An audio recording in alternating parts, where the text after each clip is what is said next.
Welcome to all of you.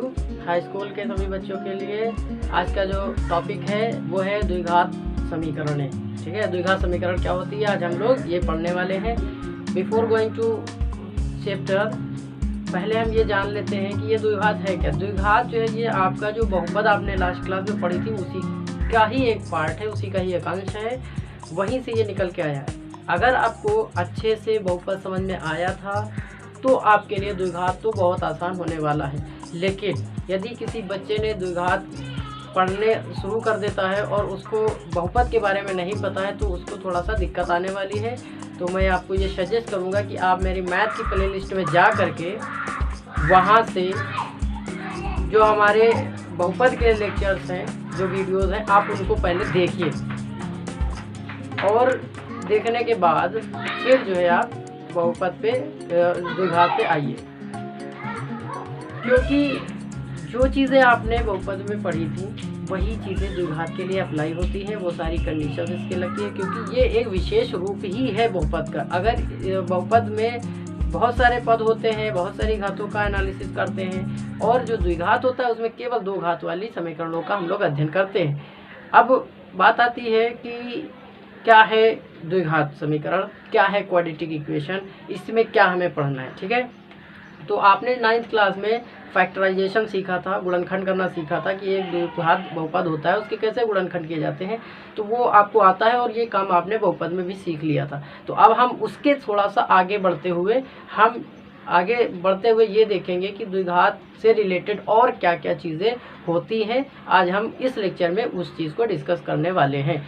Before going to our lecture, आगे जाने से पहले मैं आपसे कहना चाहूँगा कि आप लोग जिन लोगों ने मेरे चैनल को सब्सक्राइब नहीं किया है वो सब्सक्राइब कर लें और बेल आइकन को दबा लें ताकि जो भी मैं वीडियो यहाँ से डालूँ तो आप तक इन्फॉर्मेशन, उसका नोटिफिकेशन पहुँच जाएगा।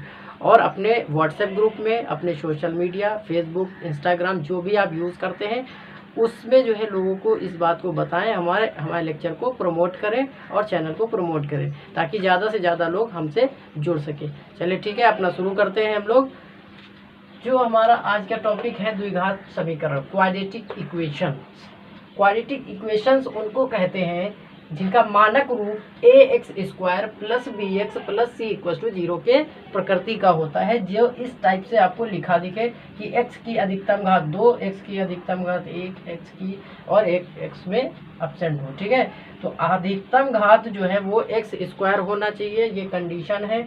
अब अगर कोई इक्वेशन ऐसी है जिसमें a की वैल्यू 0 हो जाए तो भैया जब a की वैल्यू 0 हो जाएगी तो x² में a 0 का गुणा करेंगे तो वो खत्म हो जाएगा टर्म, तो x² तो आएगा ही नहीं, तो वो द्विघात नहीं हो सकती। इसलिए यहाँ मेंशन किया गया है कि a वैल्यू जो है वो 0 ना हो। a की वैल्यू 0 के अलावा कुछ भी हो, 1 2 3 4 5 कुछ भी आए, लेकिन a की वैल्यू 0 नहीं हो सकती है। अगर a की वैल्यू 0 हो जाएगी तो फिर ये इक्वेशन क्वाड्रेटिक नहीं कहलाएगी, द्विघात नहीं कहलाएगी। इसलिए ये इसका एक सामान्य सूत्र होता है, ये स्टैंडर्ड फॉर्म कहलाती है, ax² + bx + c। अब चलते हैं कि इसमें हम क्या क्या देखेंगे।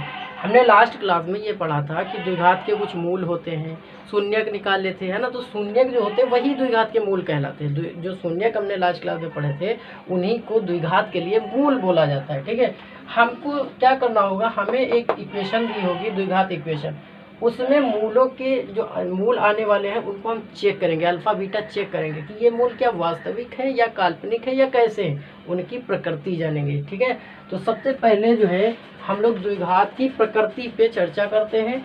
हमें एक समीकरण दी होगी, उसकी प्रकृति पता करना हो सकता है, प्रकृति दी होगी, उसके मूल पता करने हो सकते हैं। मूल और प्रकृति में रिलेशन होता है। ठीक है, तो हमारी जो इक्वेशन दी जाती है, जो स्टैंडर्ड इक्वेशन होती है, इसमें जो अल्फा है, a है, जो b है, जो c है, इनको हम द्विघात समीकरण के गुणांक कहते हैं। गुणांक को देख करके हम पता लगा सकते हैं कि इस द्विघात की प्रकृति क्या होगी। ठीक है, पहला पॉइंट देखिए, अगर आपने a b c तीनों लिख लिए और रिलेशन बनाया कि b² - 4ac निकाला तो देखा कि 0 से बड़ा है या छोटा है। अगर b² - 4ac 0 से बड़ा आता है तो आपके जो मूल होंगे, दोनों मूल अल्फा और बीटा दोनों मूल जो हैं वो वास्तविक होंगे और असमान होंगे, अलग अलग होंगे। एक की वैल्यू अलग होगी और दूसरे की वैल्यू अलग होगी। ठीक है, अब यदि आपने b² - 4ac कैलकुलेट किया, आंसर आया 0, तो आप समझ लीजिए दोनों मूल जो है वो वास्तविक होंगे और समान भी होंगे, एक ही वैल्यू आएगी, दोनों मूल अल्फा और बीटा दोनों समान आएंगे। ठीक है, अगर बी स्क्वायर माइनस 4ac की वैल्यू कम आती है 0 से, माइनस में आंसर आता है, -2 -3 कुछ भी माइनस में आता है, 0 से कम आता है, तो फिर आपके जो मूल होंगे वो काल्पनिक होंगे, जिनको आप कैलकुलेट नहीं कर सकते हैं, अवास्तविक होंगे। ठीक है, ये आप जानते हैं कि जो द्विघात के शून्यक होते हैं उन्हीं को हम द्विघात के मूल भी कहते हैं। तो ये जो है आपको बहुत अच्छे से याद रखना है, ये तीनों आपको प्रकृति पता होनी चाहिए द्विघात से रिलेटेड। इन्हीं पर आधारित हम लोग न्यूमेरिकल लगाएंगे। कभी आपको प्रकृति दी होगी कि ऐसा समीकरण है जिसमें मूल समान है तो के का मान निकालिए, पी का मान निकालिए, कुछ इस टाइप से आपके न्यूमेरिकल्स होंगे एक्सरसाइज के अंतर्गत जिनको आपको लगाना है। चलिए हम एक आध न्यूमेरिकल हम लोग समझते हैं, न्यूमेरिकल से समझने की कोशिश करते हैं और सभी लोग अपनी एक्सरसाइज से ये क्वेश्चन अवश्य लगाएंगे, तभी आप इसको समझ पाएंगे, अन्यथा आपके लिए दिक्कत आ सकती है। ये इतनी आसानी से नहीं आने वाला है, आप 2-4 न्यूमेरिकल लगाएंगे तो आपको समझ में आ जाएगा। चलिए अब हम लोग जो है ये 2 न्यूमेरिकल्स लगाने जा रहे हैं। एक दिया है कि द्विघात समीकरण 2x² minus 3x plus 5 is equal to 0 के मूलों की प्रकृति ज्ञात करें। हमें बताना है कि मूल किस प्रकृति के होंगे। ठीक है, तो देखिए प्रकृति पे क्वेश्चन आया, जो अभी हमने 3 टाइप पढ़े थे द्विघात समीकरण के मूलों के 3 प्रकृति जो पढ़ी थी। तो चलिए लगाते हैं। प्रकृति के लिए हमें b² माइनस 4ac का नियम फॉलो करना है। क्या लगाएंगे?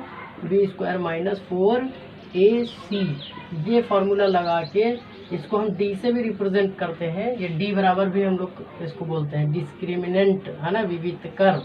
कहीं विविधकर पूछ लिया तो भी आप समझ लीजिएगा। ठीक है, d इक्वल टू होता है b² माइनस 4ac। चलिए निकालना शुरू करते हैं। इस समीकरण को देख करके a का मान मिला 2, b का मान मिला आपको -3 और c का मान आपको मिला 5। ठीक है, ये सारे मान मिल गए। अब हम d निकाल के देखते हैं। ठीक है, कि b² माइनस 4ac कितना होना चाहिए। तो b की वैल्यू है -3, इसका स्क्वायर, -4, a की वैल्यू कितनी है 2, c की वैल्यू कितनी है 5। तो जब इसको आपने सॉल्व किया, -3 का वर्ग करेंगे, 3 3 का 9, माइनस प्लस हो जाता है, 4 दूनी 8, 8 5 40, माइनस का 40। ठीक है, ये हो गया 40। अब इसको जब आप घटाएंगे तो यहाँ पे वैल्यू आ जाएगी -31, -31। तो आप यहाँ पे क्या देख रहे हैं कि वैल्यू तो माइनस में आ गई है। ठीक है, अगर वैल्यू आपकी माइनस में आती है, ठीक है, तो फिर जो है आपकी जो समीकरण है वो ये वैल्यू -31 तो छोटी हो जाती है, 0 से लेस देन 0 है। ठीक है, तो मूल क्या हो गए? काल्पनिक हो गए। अतः मूल क्या हो गए? काल्पनिक हो गए। ठीक है, काल्पनिक। ठीक है, अच्छा एक और क्वेश्चन देखिए। समीकरण 2x² माइनस 3 इक्वल टू 0 के मूल ज्ञात कीजिए। अब देखिए इसमें x² आया है, भले x नहीं आया है, तो ऐसा नहीं है कि ये द्विघात नहीं है, ये द्विघात समीकरण है, क्योंकि इसमें x की जो अधिकतम पावर है वो x² आई हुई है। ठीक है, तो हम लोग कैसे हल करेंगे? x² माइनस 3 इक्वल टू 0, है ना, तो 2x² इक्वल टू 3। तो यहाँ से आप कह सकते हैं कि x² इक्वल टू 3/2। अब x इक्वल टू यहाँ पे आप निकाल सकते हैं, इसको उधर भेज देंगे तो x equal two plus minus √3/2। तो एक वैल्यू 3, अतः मूल जो है, अतः अल्फा बराबर 3/2 और बीटा बराबर 3/2 माइनस का। ठीक है, ये इसके क्या हो गए? मूल हो गए। इस प्रकार से इसके न्यूमेरिकल्स भी लगाए जाते हैं। आप इस टाइप से न्यूमेरिकल लगा सकते हैं। चलिए एक और न्यूमेरिकल हम लोग लगाते हैं जिसमें हमें p या k या कुछ ऐसी वैल्यू निकालनी हो। चलिए देखिए, एक समीकरण दी है द्विघात 3x² minus 6x plus k equal to 0। इसके मूल बराबर है। यहाँ पे इन्होंने कह रखा है कि k मूल बराबर है, ये इम्पोर्टेंट पॉइंट है। ठीक है, जब आप न्यूमेरिकल लगाएंगे तो ऐसे देखेंगे, कह रहा है कि 3x² minus 6x plus k के मूल बराबर है। तो k का मान ज्ञात करिए। देखिए आ गया, k का मान निकालना है। ठीक है, तो जब भी कहें कि मूल बराबर है तो आपका जो विविधकर होता है, विविधकर, वो वैल्यू अब 0 हो जाएगी। विविधकर अभी हमने बताया था d से रिप्रेजेंट करते हैं किसके बराबर है? -b² 4AC के बराबर। इसी को हम विविध कर बोलते हैं, ठीक है। डी को क्या कहते हैं, विविध कर कहा जाता है।